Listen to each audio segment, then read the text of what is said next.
A local firearms and sports shooting store opened its doors on the weekend so that you could take a peek under the hood, so to speak. And I'm going to be blunt with you.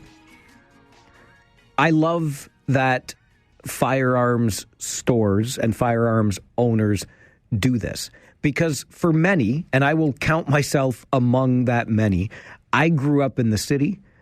I was long removed from the farm. Generations previous, of course, worked the land not far from here in the St. Clements area, but not me.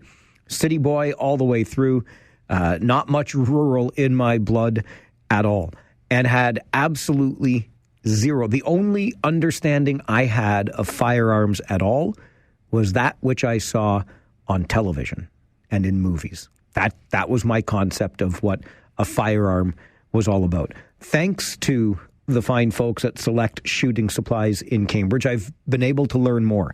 And that's why, again, I say an event like they hosted on the weekend where they open the doors and say to you, come on in and take a look at what we are all about as an industry and as people. Because for me, that's the kind of transparency that is important in conversations around gun control and legislation. Because for many of us, when we hear things like assault-style rifles, we get really scared and concerned, and we hear about assault-style rifles that are used in this, that, or the other crime.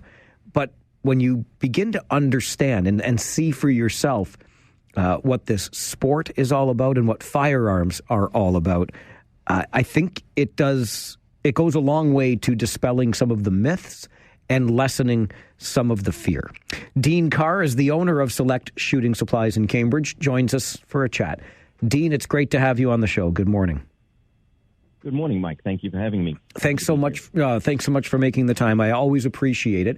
Can you take us through the weekend and what the point was behind the event you hosted? A couple of events on the weekend, actually. So we have our regular, we're open for people to come and experience everything you just talked about, from coming and talking to us, understanding, and joining us on the range for a shooting experience if you've never tried it. On the weekend specifically, though, we also hosted a calendar signing, which is a fundraiser through the CCFR for their ladies program. Women are the fastest growing demographic in the sport, and they have a program each year to help introduce everybody, but women in particular, into the sport.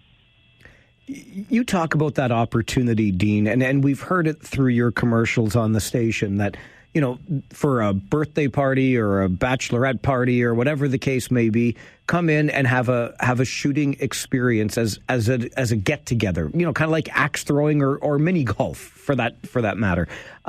Why is it important for you as a gun store owner to do that? It allows people to come and experience it in a safe, supervised, friendly environment. As you said in your introduction, it takes a lot of the myth away. There is a lot of mixed messaging out there around firearms. So, having people come in, have the opportunity to try it. I often say to people that ask me or come in and say, I'm here with friends. I'm not too sure about this. I've never had anybody come off the range and say they wish they never did it. I've had people say, I'm pleased I gave it a try. It's not for me, but they've all had a smile on their face. And the vast majority of people are absolutely astounded at how much they enjoyed it and how much fun it was. And it, as you said, it's no different than axe throwing, knife throwing, any other sport like that. As far as parties, we've had birthday parties, bachelorette parties, corporate events. We had a bachelorette party just a couple of weeks ago for a group of ladies. I think there was 8 of them, ranging from 48 to 72 years old, and they had an absolute blast, unintended. Well said. Let's talk Bill C-21 a little bit and the amendment to it that is being debated right now. Is the federal government overstepping, in your opinion, on C-21? In my opinion, yes, they are, and in a number of directions. Such as? What directions are they overstepping? They're pitching this as an assault weapons ban, removing firearms that are not needed. This goes way beyond that. The term assault weapons is not a defined term, but is widely accepted to mean fully automatic firearms. They have been banned or prohibited in Canada since 1978. So those are not in circulation and not in use. What they are referring to are what we call civilian variants, or firearms that may look very similar to the fully automatic firearms used by military, but they don't have the same function. They don't have the same magazine capacity, and there are many of them that are used in hunting and sustenance provision. So this bill goes way beyond anything used generally in the crimes that we're seeing out there. And so if the bill were to move forward as it currently is written, would licensed firearms owners in our community, Dean, and I know there are many, and I know that there are many who use their firearms for sport hunting, etc., would they have to surrender some of their existing firearms? The language on what will happen to them so far as physically surrender, etc., is not 100% clear.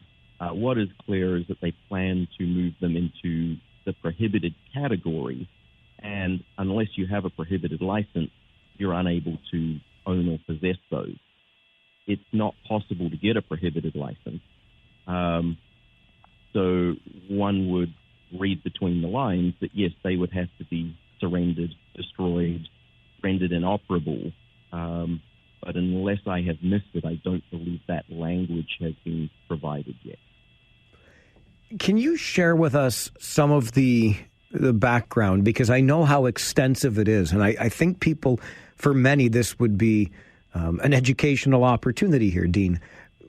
What does it take for one to acquire their firearms license? And then, once they've acquired it, to maintain it?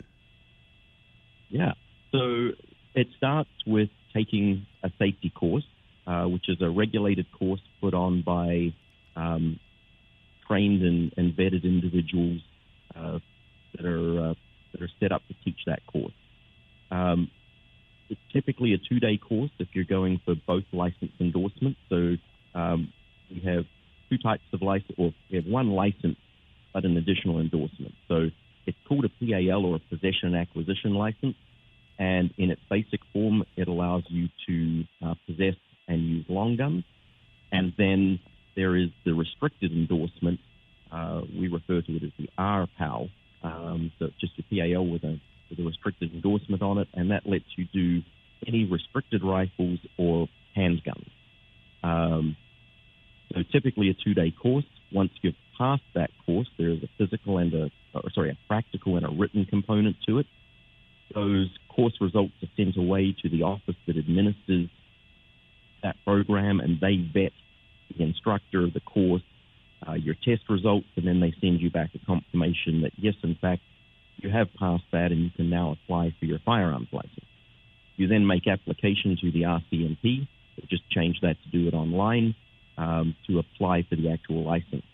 At the moment, that complete process between waiting for a course, passing the course, getting your confirmation of passing, applying and getting a license is running anywhere from 8 to 16 months at the moment. So this is not something that somebody can do quickly. Once that application goes into the RCMP, they do background checks, reference checks. There are questions on that application that you have to declare your background, which has been changed to lifetime. So you have to declare any mental illness, any interactions with police. If you've lost your job, declared bankruptcy, had a substantial breakdown in a relationship, all of these things have to be declared and may be investigated to determine if you are suitable to have a license. Once you pass all of that and they issue you the license, you're now in a position to be able to purchase and use a firearm.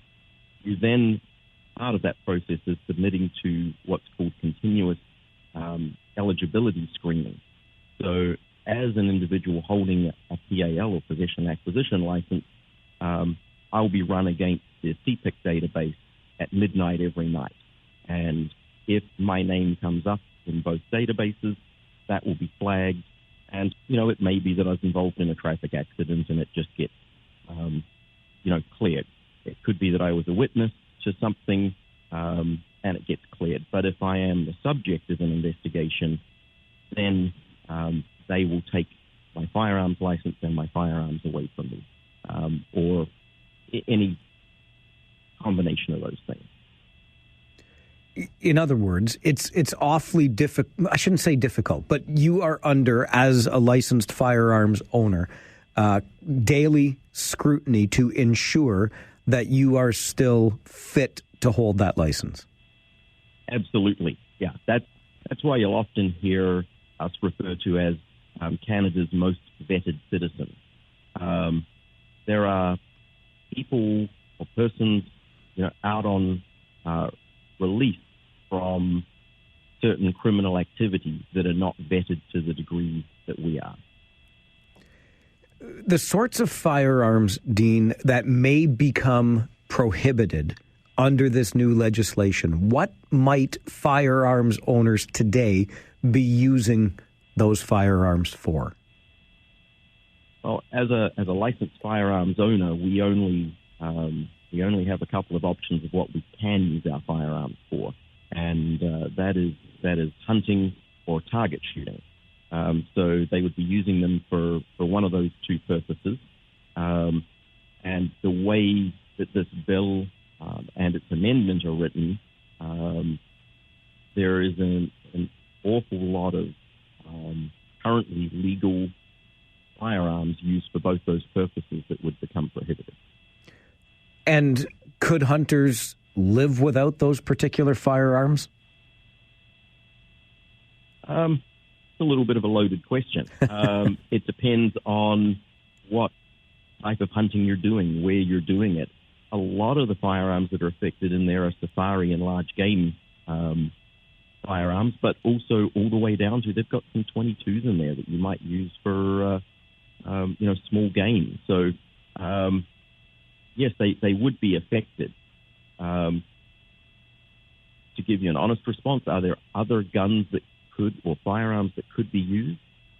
Yes, but they're really no different than the ones that they're taking away. So why should I have to lose what I've used my hard-earned money to purchase that is doing that job perfectly well and buy something else that is similar but just different enough to not fall within Bill C-21?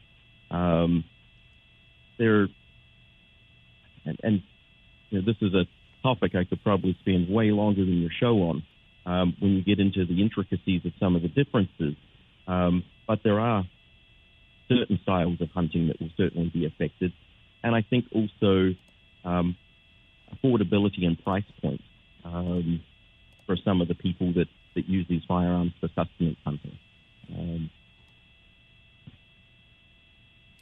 Dean, we always appreciate you making time for us and the transparent manner in which you answer questions. Thank you very much for being a part of the show today.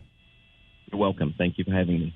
Dean Carr is the owner of Select Shooting Supplies in Cambridge. In case you can't tell where I land on this, honestly, this is a guy who has owned a business, a viable and thriving business in our community for more than a decade now, and continues to kind of fight that good fight against legislation that, to me, I wish we would be more transparent about the legislation, because I believe it is simply a means of making it look like we're doing something, oh, we're going to ban assault-style rifles or whatever, however they want to characterize things.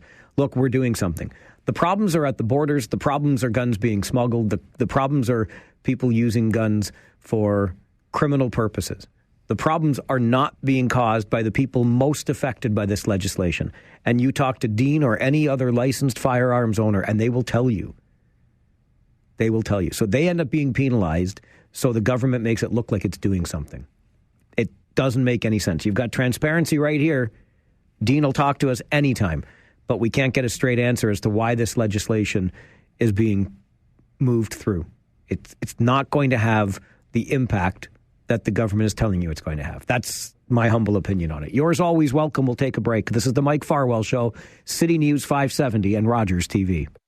We know you have an opinion, so call the Mike Farwell Show, 519-570-2545, or toll free, 1-800-570-5715, and star.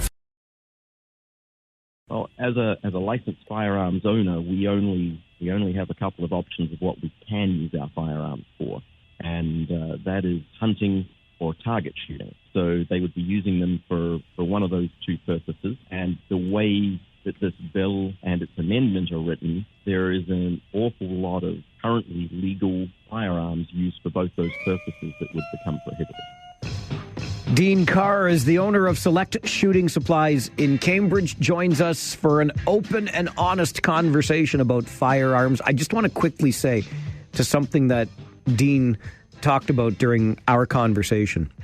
Anybody that takes advantage of those opportunities to go in, corporate event, birthday party, bachelorette party, whatever, and try for themselves shooting a firearm for the first time, doing some target shooting, some might come out and say, I'm glad I did it, not for me. Others might become, fans of the sport and do it more often. I fell into the former category. It was a lot of power for me to deal with, but I'm really glad that I did it, and I can't say enough about the folks there and how they walk you through it and the safety of it all. And I still have my targets at home to brag about. Look, I actually hit the target sometimes. Not my cup of tea. I've got other hobbies that I enjoy, but I'm so glad that I did it. And I really hope that we fix Bill C-21, personally. To the phones. Kyle, good morning. Good morning. This really annoys me, the fact that the government is actually going through with this. It's, as you said, it's not the people that are gun owners. I know a bunch of people that are gun owners. The guy that I used to work with up north, every year he went moose hunting because that was part of his job, was to do guided moose hunts. And the fact that the government is ignoring everybody's opinion on, legal gun owners, the indigenous people that are legally allowed to do this, he's not going after the right people. He's going after the wrong people. And the political gains that he's getting off them really pisses me off. Maybe he should actually go to the border and go after these actual criminals that are doing this, because I know that my chances of being robbed at gunpoint is by somebody who is a criminal versus somebody who's a legal gun owner. Thanks, Mike. Thanks, Kyle. Appreciate the call. I understand the passion. George, good morning. Hey, Mike. How you doing? Good, George. How are you?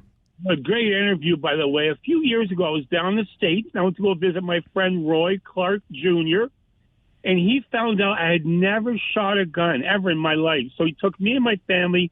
He set some target practices out in the back of his woods, his house, and we shot away, and we had so much fun. There's an art to it. You got to hold the gun right. You got to feel the power of it. And if you do it properly and safely, you can have a fun time with it without anybody getting hurt. Thanks, George. Appreciate that. Listen, I'm just going to encourage you to take advantage of the experience at Select Shooting Supplies in Cambridge. And then really, I think Kyle put it really well, what this legislation is all about and how misguided it is, quite frankly. Hopefully we can make some moves in that regard. Kyle's point about the threat of being held up at gunpoint. Violent crimes and their connections to guns in Canada. New report from StatsCan just came out yesterday. We'll look at the local numbers before noon today when Regional Police Chief Mark Crowell joins us for a chat. We're seeing an increase in such crimes in our community.